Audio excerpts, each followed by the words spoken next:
My name is Kumo Apani. I am a registered counsellor. I've been in practice for 2 years and I'm a graduate of Cornerstone Institute.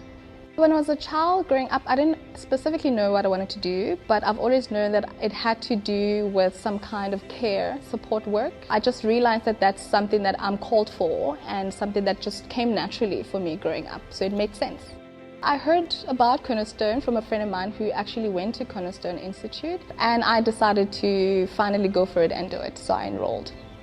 Funding was always a huge concern of mine. My family didn't have the means to support me, so when I finally heard about the bursaries available at Cornerstone, I applied for it and here we are.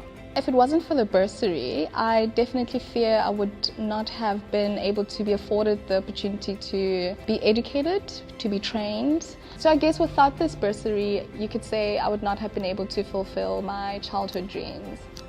I would definitely advise prospective students to not give up on their dreams, to send their applications for bursary because it is available there, and to not give up. Thank you, Cornerstone.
to further yourself, your career, and have more options in your life.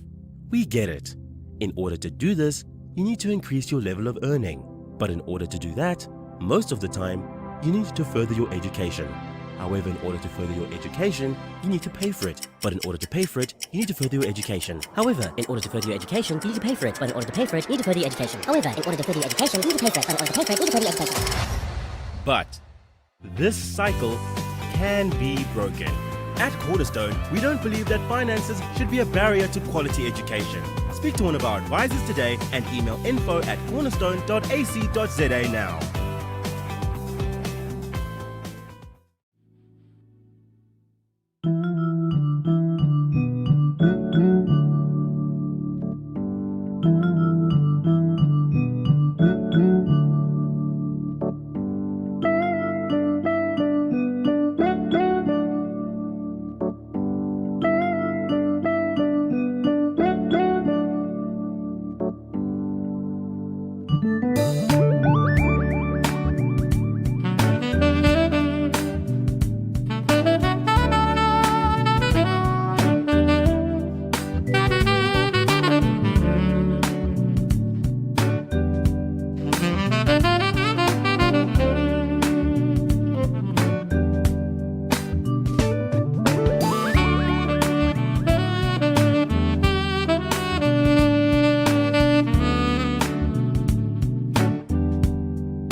In this time of great uncertainty, let us help you focus on one of the things you can be certain of: your education.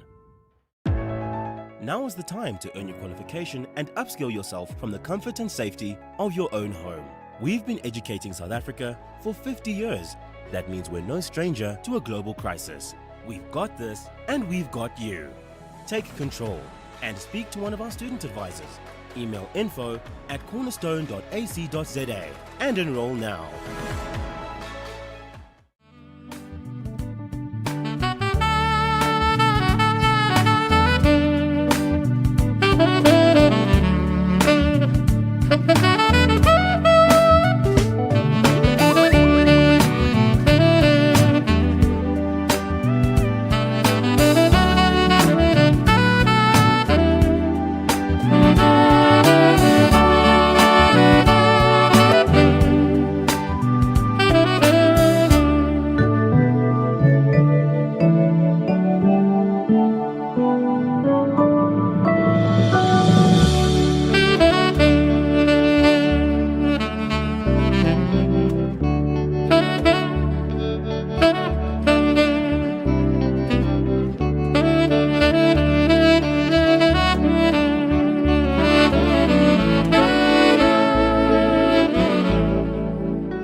And welcome to this quick but very important video on Cornerstone Institute's COVID-19 response plan.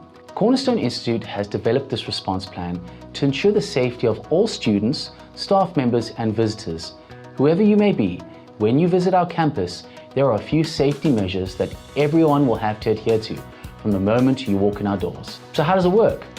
When you arrive on campus, the following will happen. Your temperature will be taken. If your temperature is higher than 37.5 degrees Celsius, then you'll be directed to a triage area. You'll be screened using a basic questionnaire. If you are showing symptoms of COVID-19, you'll be directed to our quarantine room. The next step from there would be to follow the referral program and get you tested at an approved COVID-19 testing facility. However, if your temperature is under 37.5, your hands will be sanitized upon entry and exit. Keep in mind that face masks are compulsory at all times. You'll not be allowed onto campus without a face mask. Your mask must cover your nose, and we ask that you please do not lower your mask when talking, coughing or sneezing. While on campus, we ask that you please keep 2 meters apart as part of the social distancing guidelines. We also request that you follow the following directions. Avoid direct contact. Hugging and shaking hands is not permitted. No mass gatherings during tea breaks or lunch, and all meetings are to be kept virtual except where unavoidable.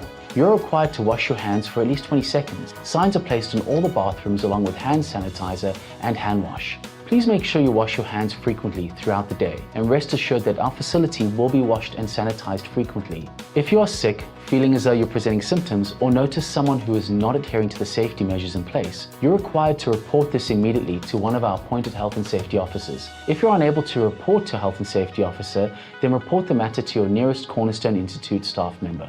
If you notice someone not following the guidelines, before going to a health and safety officer, please first express to the person that their actions are not safe, as they may not be aware. If they continue, then you're obliged to report. You can request that your identity be kept anonymous when reporting these matters. If you'd like more details about what we've been discussing in this video, please see the full Cornerstone Institute COVID-19 response plan, which can be made available to you. If you're watching this video in preparation for attending our campus, we'd ask that you complete the online screen tool, which can be accessed with the link that accompanies this video. We're all adjusting to this new way of life, and it's our collective responsibility to keep each other safe. So please follow these rules and guidelines. With that being said, we'd like to welcome you to, or back to, Cornerstone Institute, and wish you a productive, inspiring, and safe visit with us.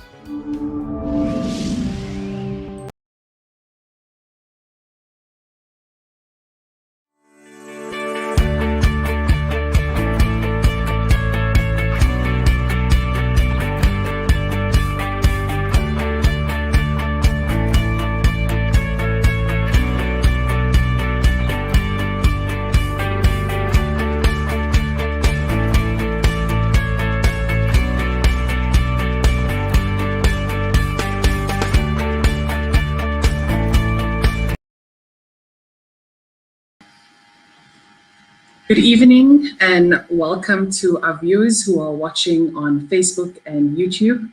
Welcome to the May edition of Cornerstone Institute's Critical Dialogue program. Tonight we are discussing COVID-19 and the vaccine rollout and the disinformation around those two things.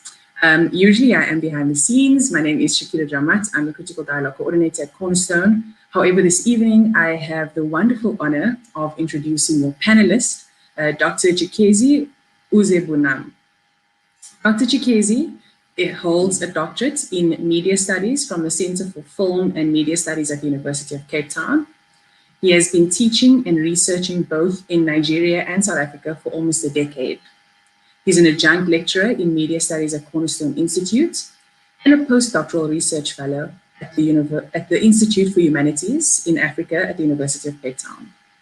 He has published widely in areas of digital media, popular culture, misinformation, and political and health communication. His current project focuses on the ecosystem of medical mis and disinformation and digital health communication in the African context, which is funded by the Carnegie Corporation of New York. He has written many opinion editorials on burning issues, which have been published in both South Africa and Nigeria. He serves on the editorial board of African Journalism Studies of International Communication Association and was a 2019 fellow of Oxford Media Policy at the Institute of Oxford University in the United Kingdom. So without further ado, I would like to welcome Dr. Chikezi to the stream. Welcome, Doctor.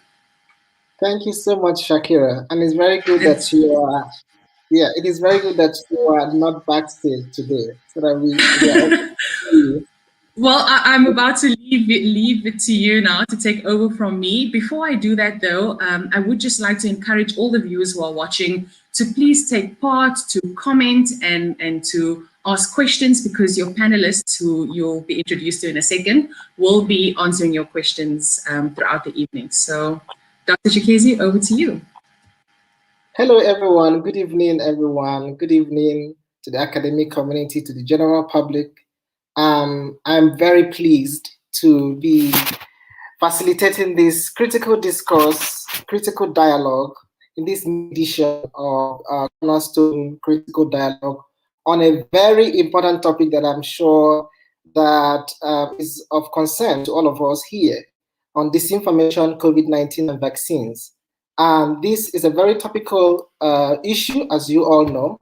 And as a way of introduction, of course, this is the digital era as we know it, and it has marked a turning point in our existence as human beings. And not only are we increasingly relying on digital technologies such as internet, our devices, and social media for information seeking and dissemination, technologies are becoming very much embedded in our everyday life. And various health-related information, as well as other forms of information, have become ubiquitous. They are being created and consumed and disseminated by different people all over the world. And especially in this COVID-19 era, many health and safety guidelines regarding the COVID-19 disease are shared and reshared through the internet and social media. But this pandemic has exposed the extent of our reliance on technology. I remember when the pandemic broke out, we are inundated with information, and most of us relied on technology to keep abreast of what is happening through internet and social media. But this over-reliance on technology has consequences. And one of them is the spread of health-related fake news or medical misinformation or disinformation, if you like, mostly disseminated through social media. And so in this time and this era, when we're talking about vaccination, I mean, it should be an exciting thing for us to have come to, for the world to have come to this stage where we can talk about vaccination, because, I mean, the vaccines came quickly, they came faster than we imagined when the pandemic broke out. But there are issues such as vaccine hesitancy, vaccine apathy, and stuff like that. And so we are here this evening to discuss a very important topic about how disinformation could be playing a role in the whole COVID-19 pandemic era and the vaccination process, especially in Africa and in South Africa specifically. And to help us with this discourse tonight, we have very distinguished guests as panelists, and it is my pleasure to introduce our panelists for today's discussion. First, let me introduce Sarah Downs. Sarah is a PhD fellow at University of Wits, and she completed her PhD in molecular diagnostics and clinical infectious diseases, particularly respiratory pathogens. Before she took on her PhD, she worked in the field for many years. She was involved with infectious diseases and vaccines-related research for 7 years. And she has been in this field of molecular biology for 14 years in total. And she is passionate about preventing under 5-year-old mortality and morbidity, and therefore about vaccines. She runs a Facebook page called Mistress of Science, and she is widely known as Mistress of Science. And we're hoping that tonight she will let us know more about why she goes by that nickname, Mistress of Science, where she shares information about science related to COVID-19 pandemic. And she is also a part of the admin team for Pro-Vaccination South Africa since 2017. And this is a group that assists with information, easy to access information, scientific information about vaccines, related diseases and misinformation, and vaccine advocacy. Welcome, Sarah. Thank you. Welcome. And let me also quickly introduce our second panelist, Martina Della Tonya. She is the managing director of RIA Media, Martina is a media scholar, a communication strategist, and filmmaker with a portfolio of award-winning documentary films. She's worked with the South African Parliament to establish online platforms that support public participation in legislation and oversight. She has served on the board of the Media Development and Diversity Agency appointed by Parliament, and currently she's pursuing a PhD at the School of Journalism and Media Studies at Rhodes University. Her commitment to social justice has seen her blowing the whistle on abuse of power. And Martina convenes, and she is convener and author of a research chapter on the South African communication sector's role during COVID-19 for the Department of Planning, Monitoring and Evaluation in the presidency. Her research aims to lift the veil on matters of public interest and advocate for policy implementation to tackle the inequities of the digital divide. Welcome, Martina. You're welcome. Thank you so much. Thank you. So you're welcome. As you can see, we have very distinguished guests that are not just doing work around COVID-19 and vaccines, but also who are passionate about what they're doing. And this evening, we are hoping to have a critical dialogue on this issue with, to open up conversation about it. But before we begin, before we dive into the discussion, a few housekeeping things. Please feel free to drop your comments, your questions as we go ahead with the discussion. We are definitely going to pick them up and then highlight them, ask your questions, and have the panelists answer them as we go along. This is a very participatory event. That's why it's called a dialogue. So we are here to dialogue with all of you, and we invite you to bring your reflections and your questions and your concerns as we go on. So let's begin by asking our panelists, Martina and Sarah. I want to begin by asking you to reflect within 2 to 3 minutes about your experiences and opinion on this topic. Can you give us a simple relationship between disinformation, COVID-19, and vaccines, and especially drawing from the work that you have done so far? Sarah, you can go first. Okay, thank you. So in your introduction, you were asking me about Mistress of Science, and the reason I chose that nickname is because I've got a master's degree in molecular biology, and so I thought, down with the patriarchy, and instead of master, I'm going to call myself mistress. So that's why Mistress of Science. So personally, I believe that all of us can play a part in ending disinformation. Just like COVID, it takes people to spread it around, and we're all a link in that chain that could possibly end that information going anywhere further. So we all need to take personal responsibility for what we're sharing, what we're sending on WhatsApp, and also being critical of the information that we're receiving. So there's the obvious things like checking if something's verifiable, checking who's putting it out. Are they willing to put their name on it and a date? What are their credentials? If they have credentials, are they backing it up with any evidence? Is it going against what we currently know? And that's what throughout the pandemic I've been talking to my friends and family about, because I've had all sorts of people contacting me through Facebook, through WhatsApp, who are either close to me or some of them I've never met, and someone's referred them to me to explain something to them. And that's just what I keep emphasizing. And every one of us knows someone who's experts in things, and we can always just check with those people. I know a lot of things that say, share this as soon as possible with everyone you know. And actually, most of the time, there's really no urgency. There's always time to check it. So why I'm so passionate about this, putting out good and factual information, is that I'm passionate about the field of public health and infectious diseases. And although we've seen a lot of this misinformation amplified during the pandemic, some of it's been around for quite a while. I know in our vaccine groups and in our mom groups, we've seen a lot of things come up, and now during the COVID pandemic, they're coming up again, and it's the same sorts of things. It's just that obviously there's a much wider audience. It's no longer just moms of young children. So I think we also need to make a distinguish between vaccine hesitancy and anti-vaccines. because a lot of people, this is new to them, and they're getting a lot of information that they've never seen before. And I think that they're allowed to be a little bit hesitant. They're allowed to ask the questions, and I think it's always useful to be kind and guide them through it.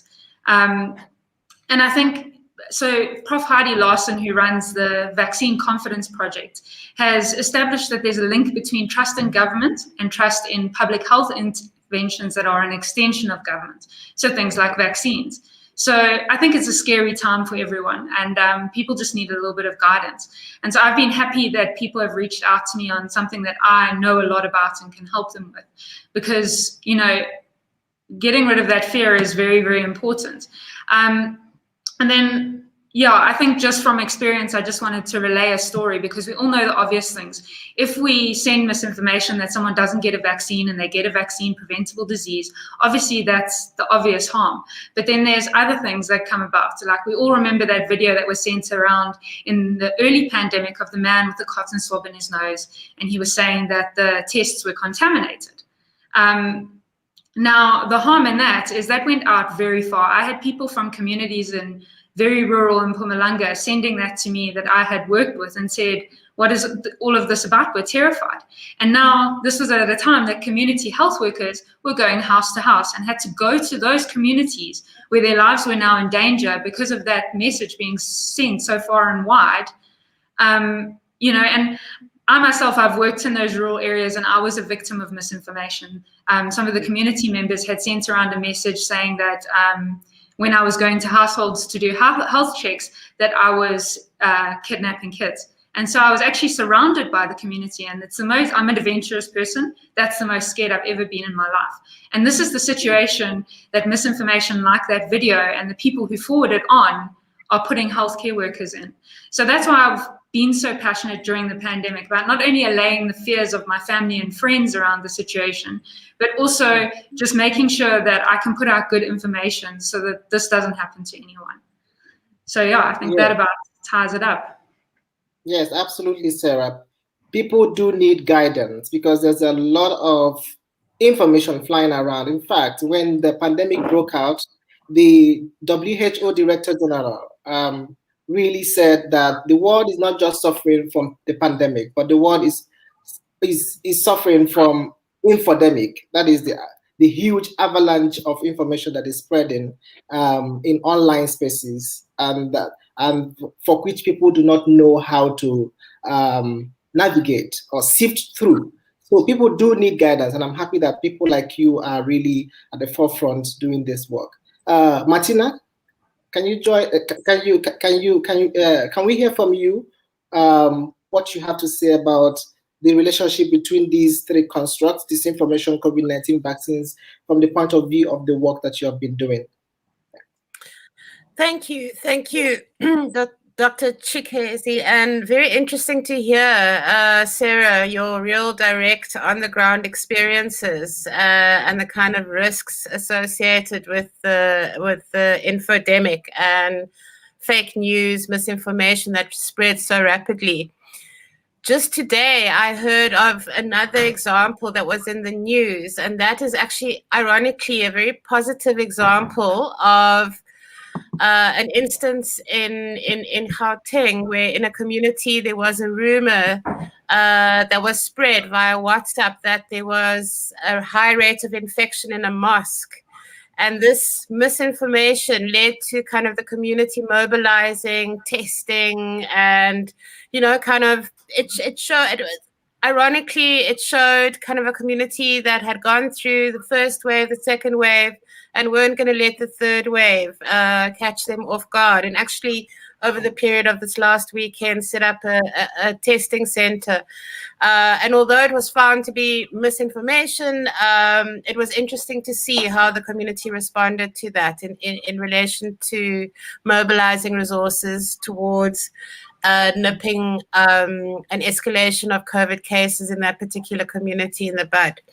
Where I'm coming from in terms of my research, I was part of a team that was commissioned by, or was commissioned by the Department of planning, monitoring and evaluation last year under the late Minister Jackson Mthembu, who asked the National Research Foundation, the NRF, and GTAC to coordinate a number of academics, researchers, professors, to put together a country report on how South Africa has responded to COVID-19 and draw from it lessons learned.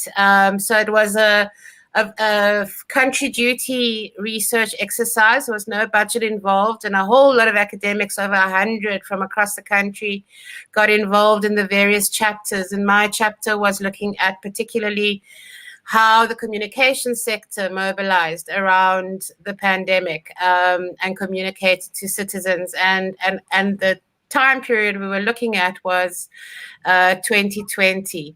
You'll remember, I mean, no one saw this pandemic coming. So it was a huge surprise, and the deluge of information and lack of information, which was filled by a lot of noise initially and kind of nations blaming each other for this thing, really influenced kind of the panic and the hysteria. What we did with the research that we conducted, our team, was we were given a very great opportunity to interview all the leaders of government communications. So the Government Communication Information System, the Media Development and Diversity Agency, Brand SA, which takes care of South Africa's image externally. We spoke to the Department of Health Communications people. We really went across the board, all the entities. We further thought it was important to speak to public, community, and private media. So we had interviews with the SABC. I mean, the SABC has the biggest audience by far in this country, collectively, through all its radio stations and TV channels, and its digital platforms as well. Then we spoke with SANEF, the South African News Editors Forum, to get an understanding of how the private media was mobilizing. And we spoke to a number of different civil society initiatives and organizations around what their experiences were. And some of the issues that we picked up very much was around kind of the disinformation that was going around. Coupled with that, the lack of adequate information in all 11 languages. Mm-hmm. And affecting all of that is the reality of this digital divide that we live in, where 50% of this country do not have access to Wi-Fi or internet at home. We live in a country where many communities don't even have a proper cell phone signal. You go to a village somewhere and there's no network. So even if you do have money for data, the signal isn't there. The assumption that everybody has a smartphone is a problematic one. The assumption that, and I think we experienced that with how the digital divide affected learners in schools, or who had to kind of access their schooling via digital means last year, and how many learners were left behind in the process. So, we took a big view on it, and we picked up on three key themes. And the one was this disinformation and mitigation efforts around it. And two, the digital divide. And three, the use of language. If you noticed, the government communications platforms primarily publish information in English. And Nelson Mandela, of our late former and first democratic president, was very passionate about language. And I mean, he described it beautifully. He said, if you talk to a man in a language he understands, that goes to his head. But if you talk to him in his own language, in mother tongue, then that goes to your heart. And I think this is an important consideration, because disinformation grows in a vacuum, where there isn't proper mediated public health information coming through. And especially in the early days of the pandemic, that was an issue. And it's something that we have reflected to government as independent outside researchers saying we have to do better. We have to do better in the way we communicate and who is communicating and so forth. So yeah, let me leave it there for now. I'd love to share some initiatives from civil society that were great. But yeah, let's leave it at that for now. Absolutely. Thank you so much, Martina. You have really made very valid points, and there are lots of insight from what you said, but I really pick out the idea of lack of information and how this can breed, can really fertilize an opportunity for false information to fly around, especially in terms of, we recently, I and my colleagues at UCT, we did a study of South African media coverage of COVID-19, looking at newspaper articles specifically. And we found that there were very little that was done in terms of providing people with health-related information that could guide them to navigate the pandemic. And this was a serious issue. Even the idea of debunking misinformation in the media was like 18% of the stories. So it's a serious problem because false information really thrives in a space where there is lack of information. But this is a serious issue. I was wondering, because when we hear the word fake news, it becomes synonymous with a lot of things. We hear fake news, we hear disinformation, we hear misinformation. And now we know that although they are used interchangeably, they are quite different. There is a difference between fake news. I mean, fake news it became popular in 2016 during the US presidential election through Trump. And now it has metamorphosed into all of these other categories of information pollution or information disorder, misinformation, disinformation. Could you share with us, if you may, any differences between fake news, misinformation, disinformation, and yeah, these terms? Sarah? So I think probably Martina's more of an expert on this, but yeah, I think, in terms of the information that's put out there, sometimes a little bit of it is rooted in some truth. It's got a sprinkling of truth in it that makes everything else seem credible, and that I find is quite the more dangerous kind of misinformation. And then you have blatant fake news, which is a completely different thing. And then you have sometimes things that are spread and they aren't properly verified, and sometimes even the media pick these up. I mean, you saw this early in the pandemic. They had to take back quite a few articles. So I think that it's such a multifaceted thing, and some of it seems harmless, some of it really isn't. And I think one thing that I've noticed is, especially online, there's a lot of, I guess, let's call them bots, misinformation coming from Twitter accounts, etc., to try and just generate hits and grow the accounts. So it's quite a vast field to actually look into. But I think Martina would know more about this than me. But I really like what you had to say, Martina, about the languages. That's such an essential point. And I think that's one thing that I was also talking to people about in the beginning, was when the misinformation kind of comes through, when we counter it, we mustn't only counter it in English. And that's, I think, probably one of the most important points in this country. Yeah. How about you, Martina? Thank you. Yes.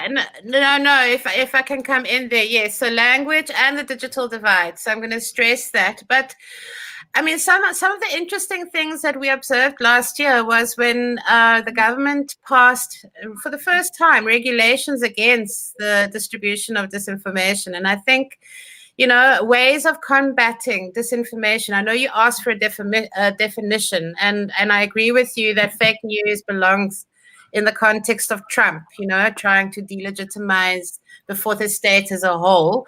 And we know that belongs in the dirt pile of history. But as far as kind of disinformation, sometimes it's not mischievous. It's innocent, or it's based on ignorance. It's based on, like I said earlier, the vacuum of information available in a way that's relatable to the community, the person affected, the family affected. And I think, we as a research team, we appreciated the regulations and also some of the examples that were set by the prosecution of people that were passing disinformation along. I think South Africa is going through a much more a phase where we're becoming a little bit more sophisticated at a policy and regulatory level in terms of managing kind of etiquette and distribution of information online.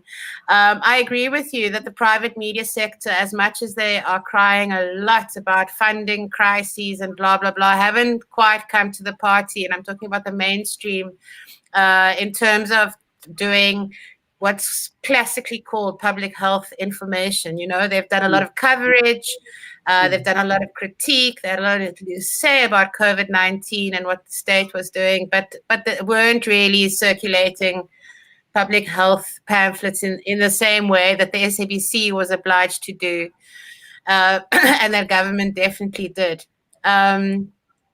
The SABC, for example, it's got the biggest audience in this country, and one of the challenges it faces perpetually is viability. It's got an unfunded public mandate.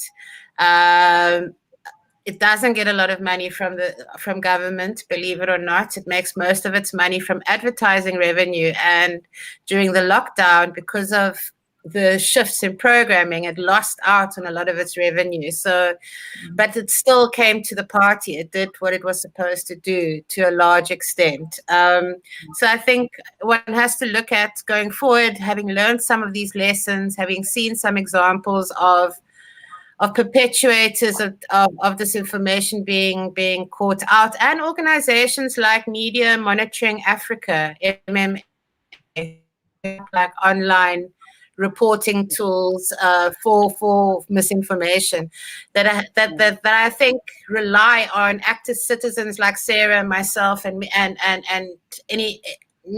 other activists and healthcare workers and civil society organizations that actually assist with the whole combating. And I know we need to speak about the vaccine now at some point, but I leave that to Sarah. Yes. I guess for the benefit of our audience, I would like to share that the UNESCO has brought out a handbook for journalism education, and in this handbook they defined, they were clear that the terms fake news, misinformation, and disinformation are different. And in that in the handbook, it was defined, fake news was defined as a label for false and misleading information that is disguised and disseminated as news, right? It is disguised as news, but it is false and misleading. But specifically, misinformation is information that is false, but the person who is disseminating it believes that it is true. So ignorance is there. There's a factor of ignorance and innocent sharing there. But disinformation is the one whereby the information is false, the information that is false, and the person who is disseminating it knows that it is false. That is a deliberate intentional lie, a deliberate intentional spread of false information. So this is the clarification that was given by UNESCO in their recent handbook. Moving forward, I want to ask a simple question to our panelists. I want to ask, how much of trouble do you think we are right now in South Africa with the growing impact of false information? Are we in so much trouble? What can you say? Just briefly before we go into vaccines. Are we in so much trouble in terms of thinking about the impact now of spreading false information, disinformation, or misinformation? Martina? Oh, okay. So, how much trouble are we in? Sure, that's an interesting question. I mean, I think, like I said, we are improving as a nation in terms of our sophistication at a regulatory and policy level. I think until we close the digital divide and understand the internet as a public good, together with all the kind of media education that goes around it for young people, in terms of how to use, how to understand the internet and social media in particular. It requires a kind of another level of media literacy. So you can't just provide the internet plus education is important. You know, South Africans sure have gone through many generations of this information and fake news, to be honest with you. And I think citizens, on the one hand, have a high level of trust for government and the SABC, or so surveys tell us. On the other hand, are healthy skeptics as well, because of the kinds of betrayals citizens have experienced, particularly during our democratic era, around, you know, kind of a state that isn't always on the side of the people. And one of the things that we picked up in the relationship between citizens and the state is that when the government launched its COVID management program, it was a very kind of power of the state, using the military, using the police. You know, it was a very kind of security-driven approach rather than kind of a humanitarian. We're here to help people solve a social problem, and we're here as partners with communities, not as enforcers. And this is something that we picked up in our report as well, that we say if you want to earn the trust of citizens, because at the end of the day, it's government scientists like Sarah that are responsible for sharing the right information. And of course, there's a whole lot of debates even among scientists, you know, which is healthy. But which scientists get a voice, you know, we had instances last year where one or two scientists were actually silenced, or there were attempts to silence scientists, which wasn't well received. And if anything, their voices got even more loud, you know? So that's South Africa for you. I mean, I think we're not a naive country, and young people are not fools. I think government must really just, and the private sector must recognize the digital natives, the young people as interlocutors between kind of that can actually bridge the digital divide. And I don't think that's happening enough. And it's important for the vaccine program. Yes, absolutely. I love that you mentioned media literacy and the role of young people.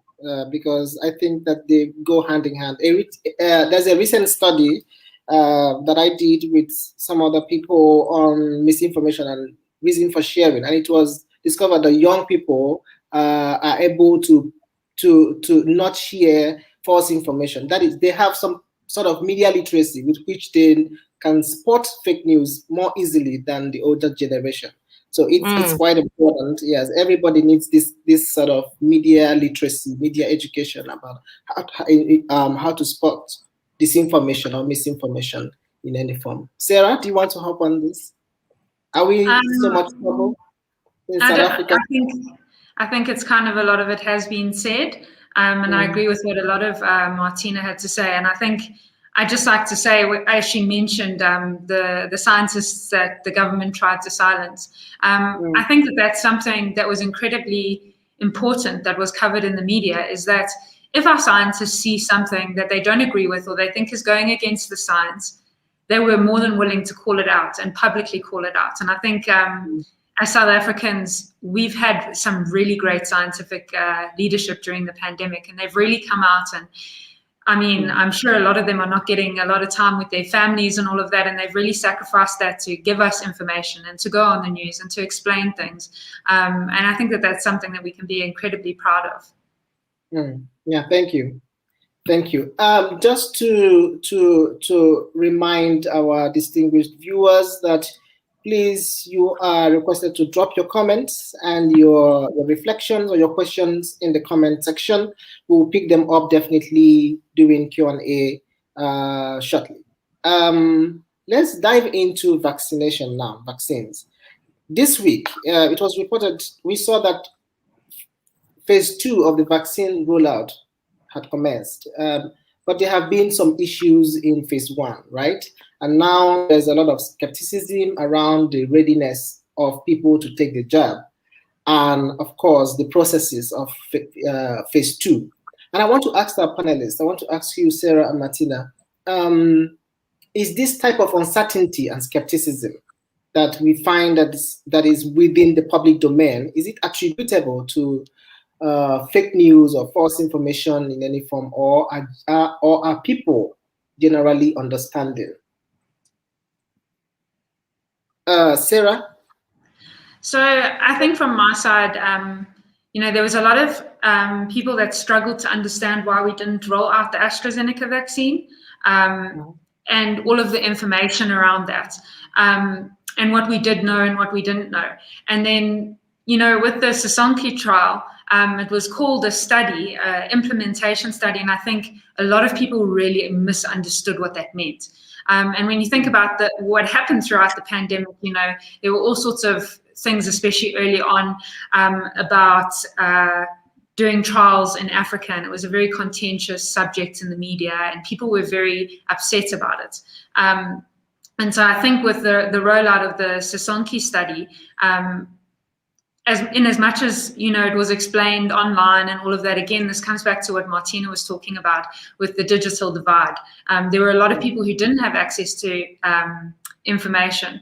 And then because it was open to a limited amount of people, obviously those people then were kind of feeding information to other people. And out of that, some, I guess you would call it misinformation, came out because, for example, I had someone online saying that someone had told them that there was an unlabeled vial. And when you look into how the trial was the implementation study was actually conducted, they were taking pre-filled syringes, which were labeled by the pharmacist. And this person was spreading that information that was maybe fifth hand.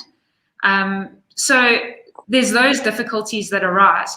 But I think overall, from what I've seen online, a lot of people have really been excited to sign up and are waiting for their SMSs for their parents. They've helped their grandparents sign up, which I think is really amazing. I've seen so many people say, I signed up my grandparents, but they haven't gotten the message yet. They're eagerly awaiting it. And I was very excited. My parents managed to sign up and get vaccinated. And I literally cried tears of joy and relief, because it's been a really scary time. So I think as the stories start to come out, and there's a really good initiative called South Africa Vaccination. It's a Facebook group. And what they're doing is they're trying to get people to share stories of where they got the vaccine, what their experience was, what their side effects were, how it made them feel, etc. And I think putting out good stories like that is really going to be so important. Sure, surely. This sort of civic engagement is really important in tackling the problem of vaccine hesitancy. Martina? Yes, well, I'm desperately waiting for my 81-year-old mother to get the SMS for her vaccine. So I'm sitting here looking at all those Facebook posts and friends and people who are going happily for the vaccine, and I'm just, thinking, I can't wait for her to have the vaccine. And I agree, Sarah, that it's in people showing, it's not good enough just for the president to have his vaccine. People will trust the vaccine when they see their next door neighbors or their local leaders and whatever, their church pastors, the school principals. Important figures at a local level need to be part of taking this thing up. I think, I must commend that government has put together very easy to use WhatsApp portals and internet portals right from the start towards a registration. I do think, it was government's own goal, to be very honest with you, rather than a disinfodemic disinformation problem, the whole rollout of the vaccine. In a way, it was one of the things we were anticipating even towards the end of last year. What is the plan? How are you going to communicate it? And we flagged it as researchers, as something that needed to be attended to. And I think that the U-turn around the AstraZeneca was a big turning point. And then just there is an insecurity, but it's not because people are necessarily spreading wild rumors. It's more about government. And in fact, I think even Parliament challenged the executive around, what is the plan actually, what's going on, which is the role that Parliament is supposed to be playing. So I also think that, and it's one of our recommendations in the report, that again, we ask government and the private sector and the community media sector, in fact, the entire media landscape needs to push towards getting young people to register the elders. And I don't think that's being done explicitly enough. There is like a vaccine information portal on the government communication website, but still there's not enough being done. So really the call, and it's not just by government, it's civil society organizations, it's education institutions, it's ordinary people on the street that have a level of social influence that must encourage young, the registration of the elders. Because I don't know how else it's going to be done, in communities where literally there isn't a cell phone signal. How are you going to reach into those communities? So I think it's an important campaign that all of us need to be on, and we need to be vigilant, critical, and do our civic duty, each and every one of us. Yes. Yeah, and I think I'd just like to add to that, Dr. Chikizi, you were saying, young people can be a little bit more savvy in spotting false information. And I think that that's another thing that people need to help, especially grandparents with around the vaccine, is not only registering, but also helping them look at the information. Because I know suddenly, as soon as the rollout started on Monday, all of a sudden, a lot of the misinformation started resurfacing and being sent on WhatsApps. And I received a whole lot of WhatsApp saying, oh, I've suddenly gotten this, what's it about? And that was circulating months ago. And it's like, it's almost revived and, right when we're starting the rollout. Absolutely. I absolutely agree that it takes a village. It will take all of us to work together to make this happen. But I'm really concerned because I saw a report that was released, I think last year, so a cumulative total of only 21 million vaccinations have been done in the entire Africa so far. And this is the same number that get vaccinated in the US in a single week.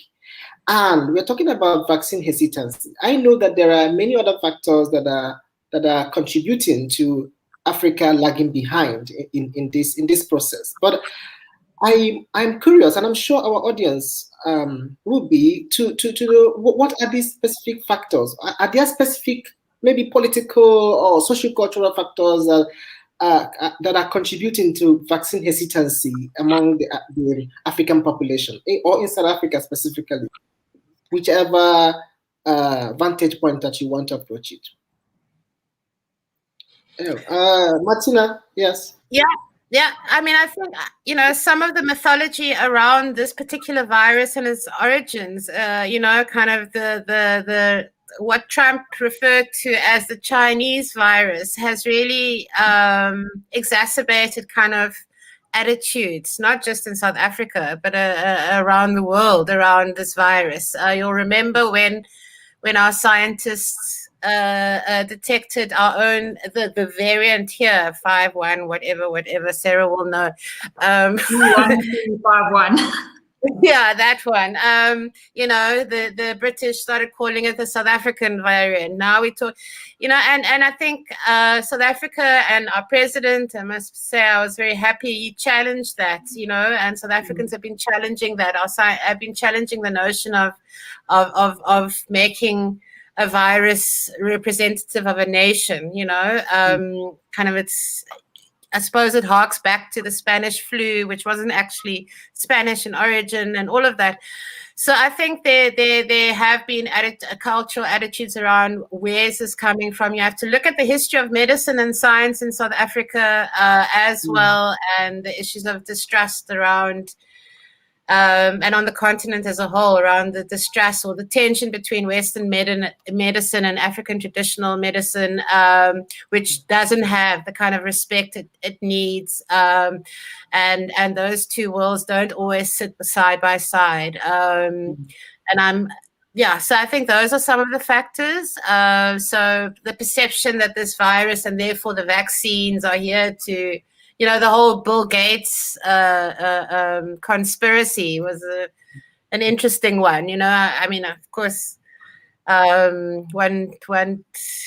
these huge mega philanthropists need to be taken with a pinch of salt, but at the same time, the scientists have been working hard. The scientific community in South Africa and internationally have been working hard towards creating a vaccine that can help us reach some level of immunity. And I think, the government must just be a lot more careful about how it communicates so it doesn't create panics. I've also heard some stories that there are too many people descending on vaccination sites because there isn't enough information or there's an oversubscription. So over the next 6 months, it's going to be very important, even more important for government, the private sector media, community media, and the SABC to collaborate a little bit more carefully around informing citizens about vaccination. Yeah, I think that's an interesting point. We're able to do voting as a country and get all that information out and get people registered and all of that. So, it's a similar kind of thing. And like you say, it needs collaboration from all people, Yes. Great. Can we ask you a question? What are you doing at Cornerstone with your students? I mean, what is your approach? What are your young people? What are your young people saying? You mean me, myself? Yes, you and Cornerstone Institute. I mean, as a university, what is your experience at the moment? I would say for sure that Cornerstone is on top of its game in terms of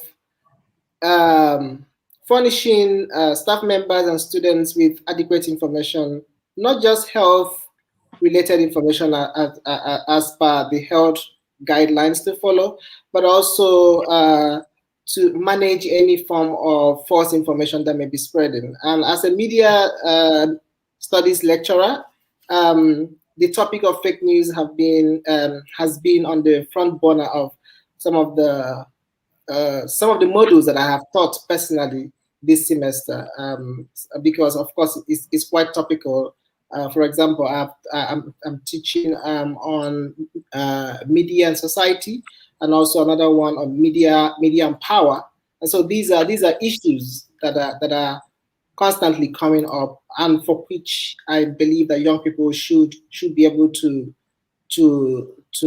have knowledge on, and to know how to grapple with in terms of navigating the outside world. So as a media scholar who's teaching at Cornerstone, I can tell you it's in the curriculum. I mean at least. And so that was why I love what you said about media literacy. It has to be in the curriculum. It has to be taught in schools. But of course, we are worried about the older generation who are not able to access formal education at this point.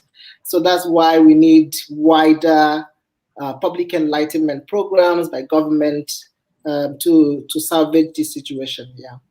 It will take a whole lot of contextual solutions. Okay.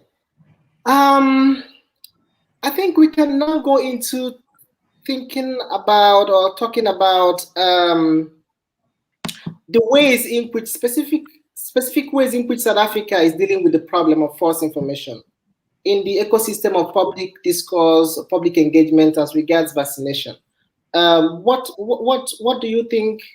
And I know that the two of you have mentioned this in your earlier reflections, but are there specific things that the government in South Africa is doing to deal with the problem of false information with regards to vaccination? If it's not enough, then how best can the government deal with the impact of false information on COVID-19 vaccine rollout? Sarah? So I think some of the things that I've really appreciated that governments have done are when they, for example, brought scientists on to actually explain what's going on. I know very early on in the pandemic, Prof. Karim did a really great job of explaining what the plan was. And I think that that's something that government should continue doing and more often, so that people actually understand what's going on, what the plan is, what each vaccine is being targeted at. For example, I know that people are not sure what vaccine they're going to get, and they want to know in advance. And, the government has communicated that, for example, the Pfizer vaccine is going to be rolled out where there is capability for the cold chain, so mainly in city centers, and then the Johnson & Johnson will be rolled out more in the rural areas. But I think it's also very important for governments and all the health professionals to communicate very well what the side effects of the vaccines are, what people can expect. And also, for example, the Johnson & Johnson vaccine, that only one dose is required as it stands at the moment, because a lot of people are going to think, okay, well, I need to go back for a second dose. Or with the Pfizer vaccine, that you actually do need 2 doses. So I think that communication is going to be really important going forward. Martina? Yeah, and just to add, I agree 100% with what Sarah said. Just to add, I really think that the regulations need to continue. There needs to be some kind of consequence management for deliberate, disingenuous misinformation that creates panic. And I think, more communication, more and more. Last year, I think GCIS got 50 million rand or something to that effect to drive an actual communications campaign with adverts and media placement. And I don't know if they've got money this year because, as you know, our fiscus is constrained. But nevertheless, this requires the entire media landscape to cooperate and to communicate very clearly in all 11 languages and in sign language what can be expected with the additional call for citizens with access to bridge the gap to communities that don't have access to digital technologies for registration. We're going to be living in this vaccine era with a third wave here for the next year or so, still. According to government, we'll finish with a major rollout, I think, towards the early parts of next year, if I'm not mistaken, Sarah. So, we still have another few seasons of COVID before we start settling into kind of back to normality. So communication's key. Communication, regulation, and rolling out the infrastructure that's needed. Minister Ndabeni yesterday announced in Parliament that the private sector is committing to rolling out better cell phone infrastructure in communities that are underserved. Let's hope that happens, because the sooner we close that divide, the sooner we are able to have a full nation that's not excluded from the internet, which is key. Yes, absolutely.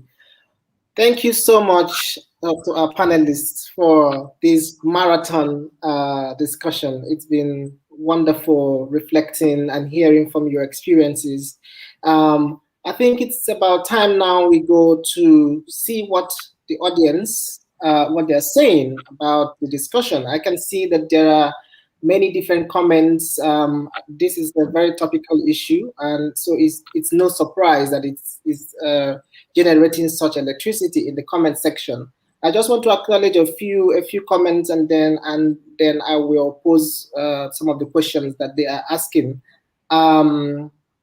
First, I'll come to your question, Oscar, but I want to acknowledge what Jason Maguda said. Okay, no. That's a question. What Jason said about that this information should not be isolated to this pandemic alone. Like it's a broader context of application. I mean, this is true. This information has been on for some time, and it's not only in health-related issues like COVID-19 and vaccines that we see it. It can be in everywhere. It's affected our democracy. It affects elections. It affects politics. It affects so many aspects of our daily life now. Jabulani said that he thinks that there is also polarization of information, that the search engines tend to provide you with what you often search for. Of course, that is true because of algorithmic biases, that tailors the kind of information you receive because of the things that you have consumed before, the things that you have liked, or the things that you have searched for before. And it's a problem. It's a current debate in media scholarship now about the effects of algorithmic biases. Let me see. Jabulani also said that some religious leaders are discouraging their followers from taking the vaccine. Religious leaders have a bigger role in influencing the vaccine. And this is true. That's why in thinking about the factors that are contributing to this vaccine hesitancy, we have to think, we have to look at a wide range of factors, and religion is really rearing its head as one of the factors, because opinion leaders such as religious leaders are influential. I think one of our panelists spoke about social influence, the influence that certain people in society have to influence public opinion. And so it's important that we also look there and see how the impact of religion on the problem. Somebody said that there's a platform, Rebecca said that there's a platform called Brand New Tube, which is a cesspool for misinformation and is where anti-vaxxers and conspiracy theorists pull their information and videos. She said it's scary, and this is why videos keep resurfacing as they are taken from there and then reshared through social media. That is what we are seeing. Social media has become the easy target for misinformation to spread widely and quickly.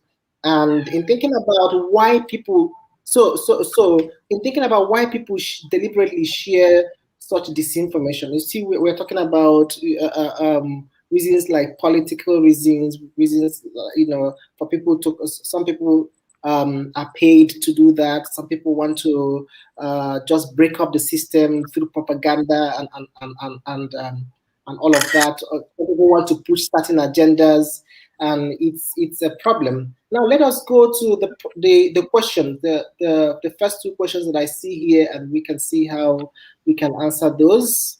Oscar asked the question. He said, "What are the consequences of spreading false or fake information, and how serious are South Africans taking this issue? What are the consequences?" Of course, there are consequences for spreading false information.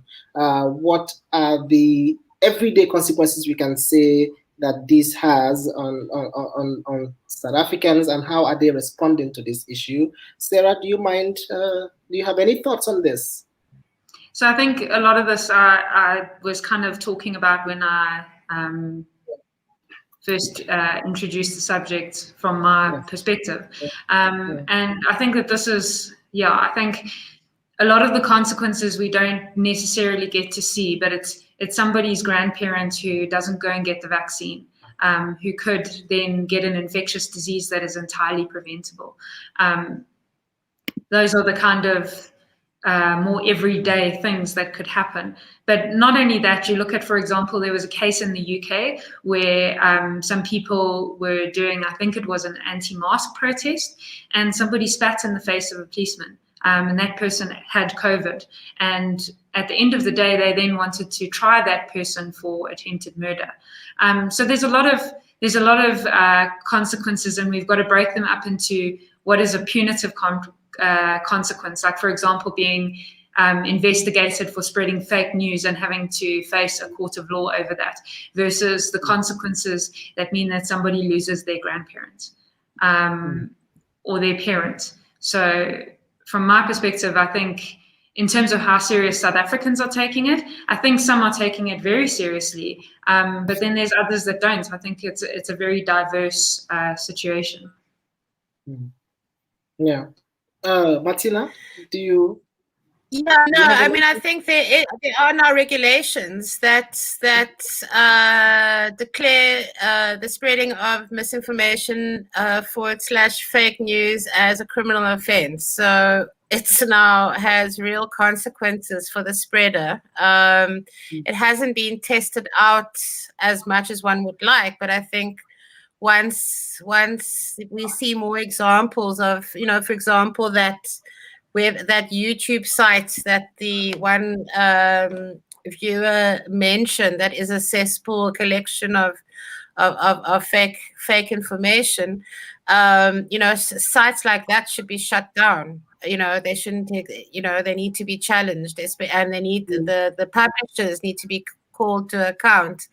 And I agree with, there was a comment earlier as well around the credibility or the legitimacy of the media and its relationship with citizens, not quite stated that way, but I mean, I think that the point that was raised that it's misinformation isn't just directly linked to COVID, I mean, misinformation and I mean, we've lived through Bell Pottinger in South Africa, and we saw the damage that a very negative paid for fake news campaign did to our society by fueling racism and fueling, civil discord at a very particularly sensitive time for political, economic ends. So yeah, like I say, South Africa's been through it all. We have regulations in place now. I think if anything, we need to make sure that those are better adhered to, better used. But similarly, South African media is coming through a process of really examining its own ethics and its own modus operandi. Frankly, because the South African media, not as a whole, but there have been a whole lot of journalists and media houses that haven't played a great role. And I'm not relating specifically to COVID, but in terms of the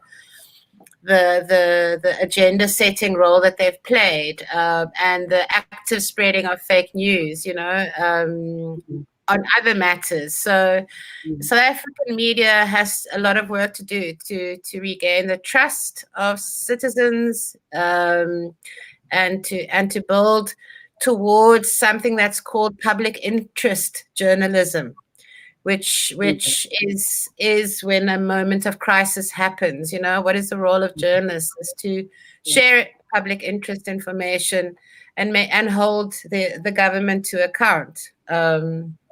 Yeah. Yes, I do. Yes, I do agree with you, Martina, that there is need for science journalism, for more science journalism to debunk, to help to fact check information that are spreading.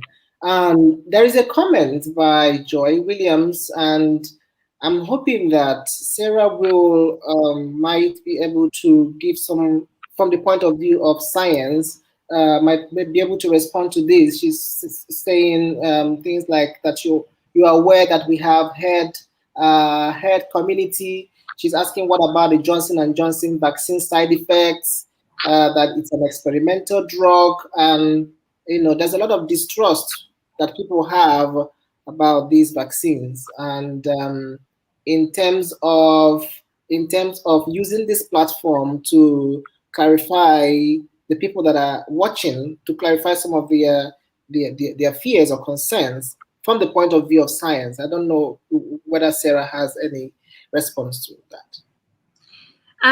So I think, firstly, I assume she's talking about herd immunity, and unfortunately we don't have herd immunity. We can see in Joburg, for example, and actually a couple of other areas around the country, cases are starting to increase again. And we saw during the second wave how fast cases increased.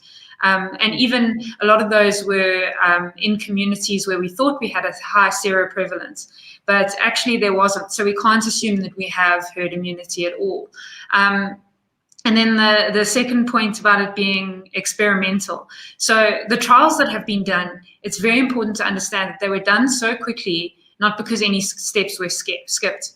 How they were able to be done so quickly was a variety of different mechanisms. So firstly, the ethical approval of the protocols, they were put to the top of the pile because it's an emergency situation. There were so many people willing to volunteer for the trials.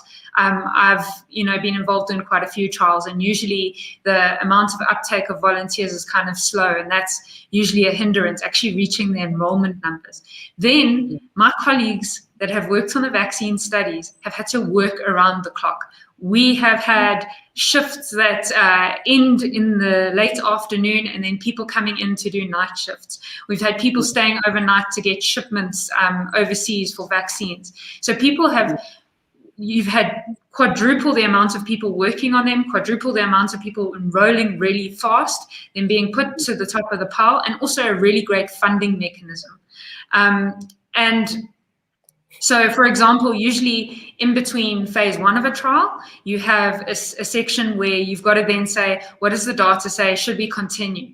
And then they've got to then raise the funds for that, do the applications.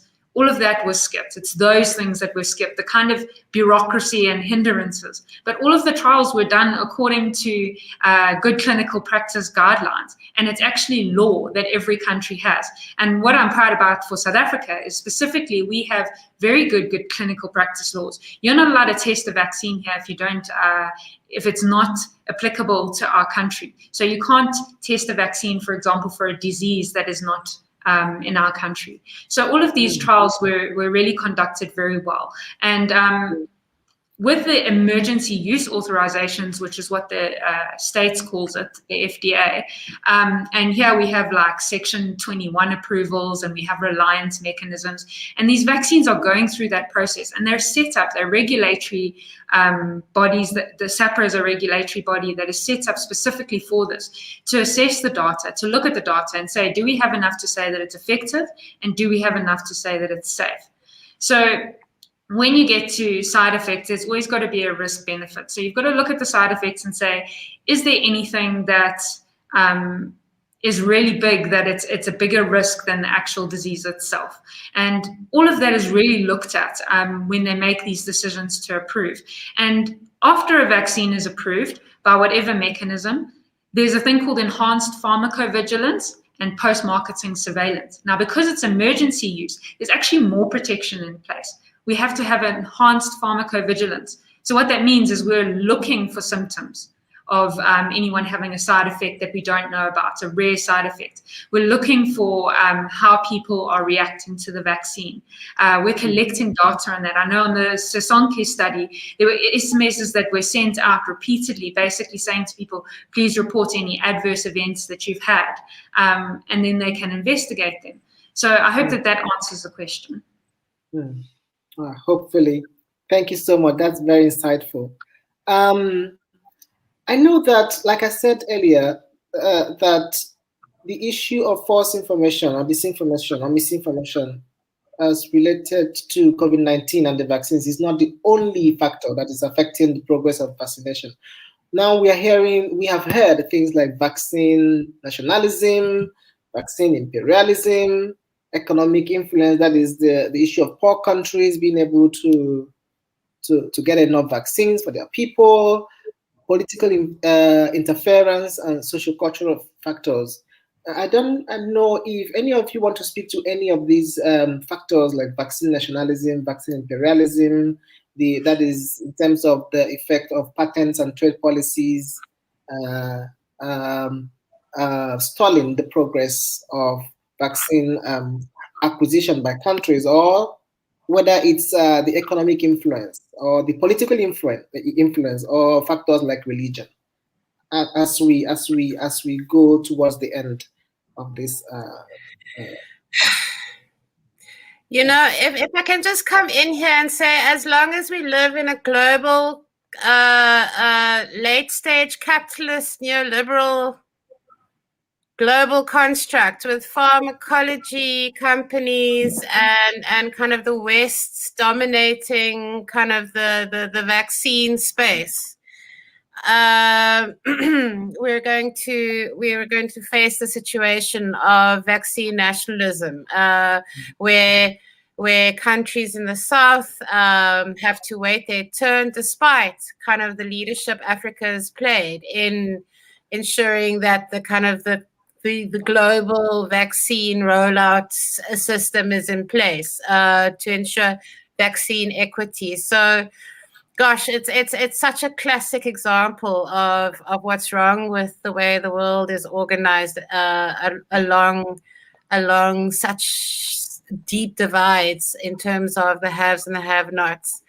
However, on the flip side, and hopefully it'll help with the uptake in South Africa, we can see all the Europeans and the Americans that have been taking the vaccine and see how they're responding to it. And if they're responding to it well, I mean, I know personally I'm encouraged by those sharp graphs that I don't pretend to understand deeply, Sarah, because I'm certainly not a scientist, but that tell me a story about some countries that have had effective rollouts of vaccines succeeding in achieving something towards herd immunity.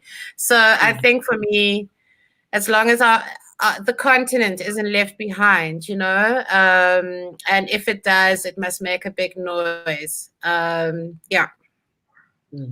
Yeah, I think this is something that I'm so passionate about. So I'm going to try and not talk too much.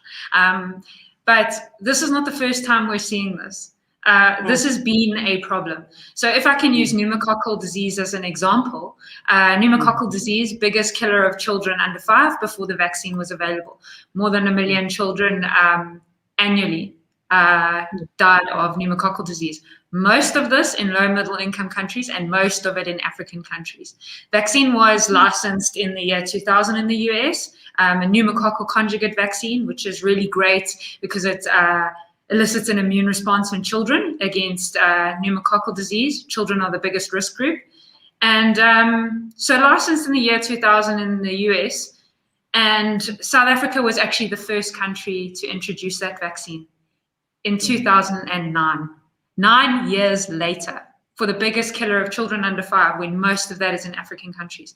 And it's because the vaccine is really expensive. So many countries struggle to afford it. And without the Global Alliance for Vaccines and Immunization, Gavi, a lot of countries wouldn't have introduced it. They've assisted a lot of countries to introduce it. And those graphs that we see those for pneumococcal disease. As the low and middle income countries start to introduce these vaccines, you just see the under 5-year-old deaths from pneumococcal disease starting to drop. So I think that it's something that we really need to be activists about, is equal distribution of vaccines, and not only that, things like face masks for healthcare workers. There's so many different things that I think the global South gets left behind on when it comes to access to things. So I think that that's such an important point that you raised. And it's something, I mean, to be honest, us getting the vaccine at this stage, I didn't think this would happen. Somebody had said to me, "Oh, but we'll have a vaccine. They're being developed so fast, and they're really making good headway." And I just laughed and I said, "Do you think we're going to get access to that in the next few months?"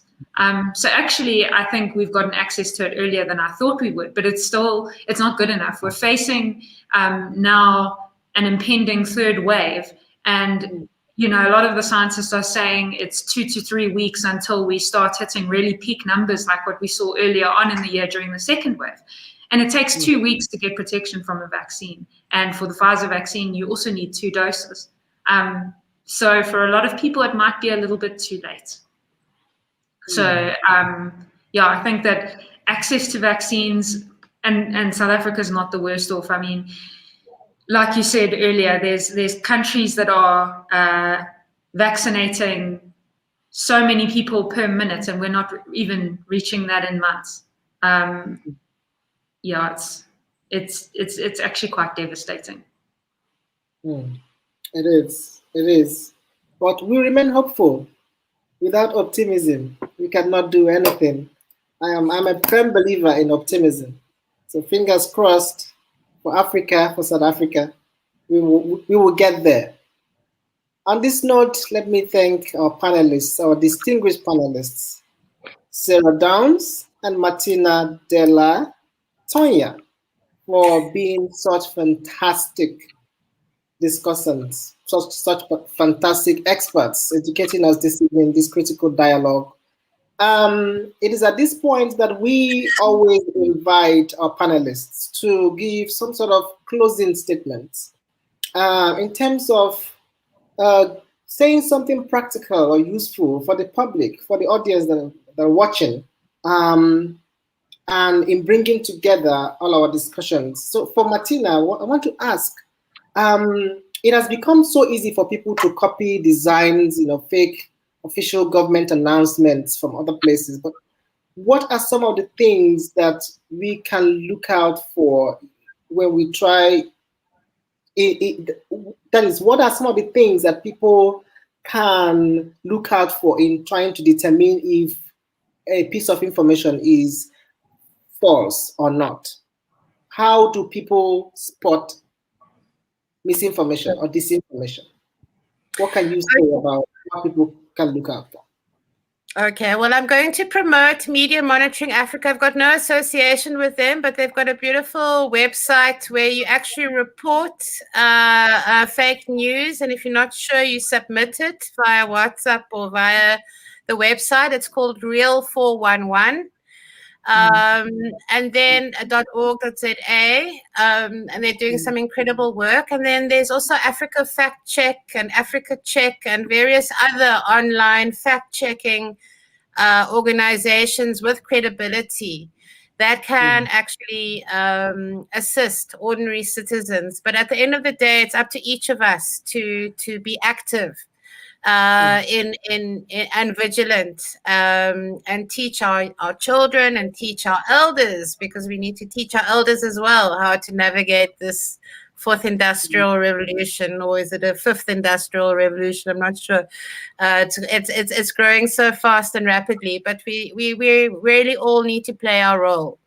And then we always need to keep an eye on the role that Parliament's playing. If you want to understand what government's doing, government goes to report to Parliament. So keep an eye on the Portfolio Committee on Health and Communications to see what's going on there, because their questions are asked on behalf of citizens. And everybody must register and encourage communities to get vaccinated. I think now is the time. Thank you very much. Absolutely. And Martina, I think you mentioned backstage that you would have loved to share something via the screen. Do you still want to at this point of bringing it together? No, it's okay. It's okay.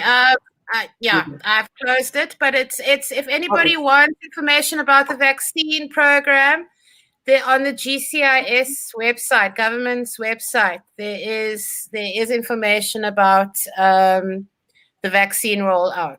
So I think go and visit that website. I can give you the address. Okay, there you have it. Our audience, go and visit that website and stay on top of government information on the vaccine rollout. And coming to you, Sarah, can you recommend some trustworthy sources? Are there any trustworthy sources or resources rather out there that people who may want to read up or understand the science behind the virus or the vaccines can go to?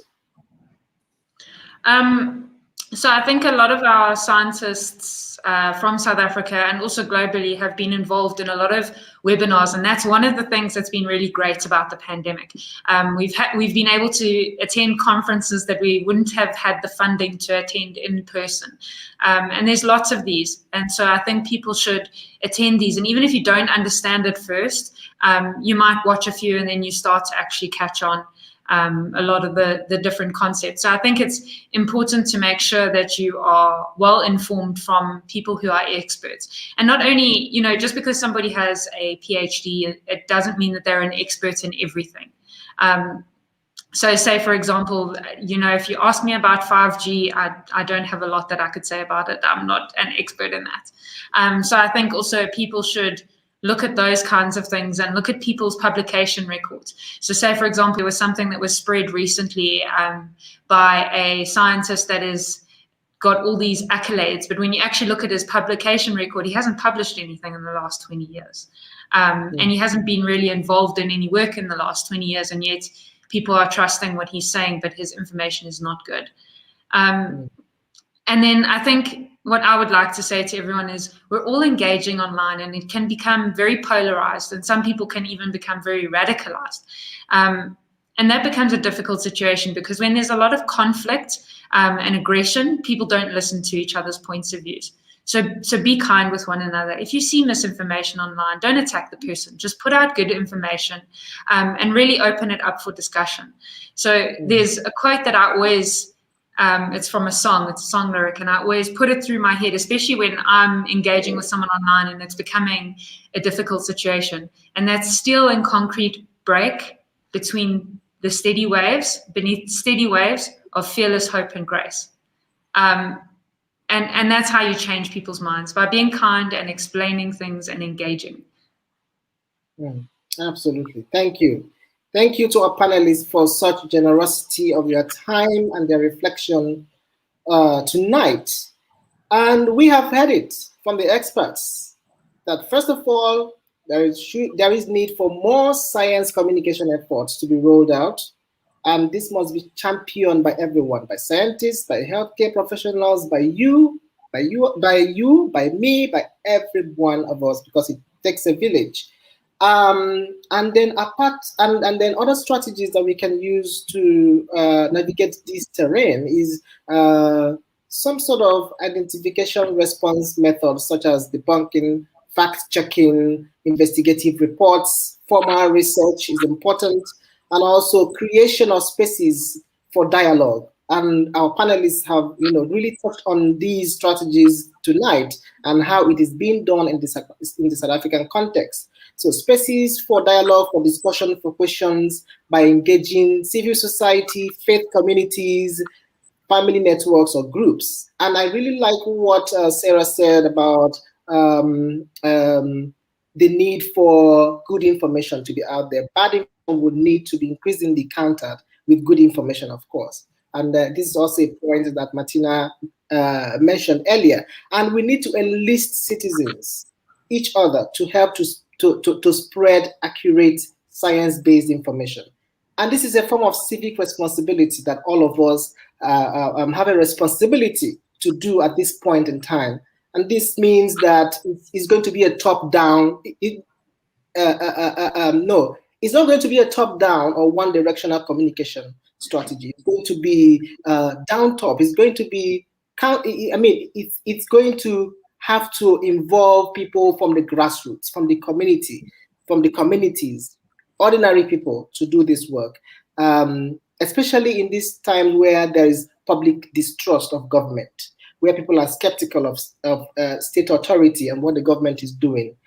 All of us would need to do this work. And so there you have it, our distinguished guests. This is the May edition of Critical Dialogue on Disinformation, COVID-19 and Vaccines, organized by Cornerstone Institute. And it has been my pleasure to facilitate this session. And I have been joined by two distinguished and generous and fascinating panelists, Sarah Downs and Martina Della Tonya. Thank you so much to our panelists and the public who have listened to us tonight. And we hope that you have one or two takeaways from our discussion tonight. And please follow us on social media and look out for announcements for our next Critical Dialogue. Thank you and good night, everyone.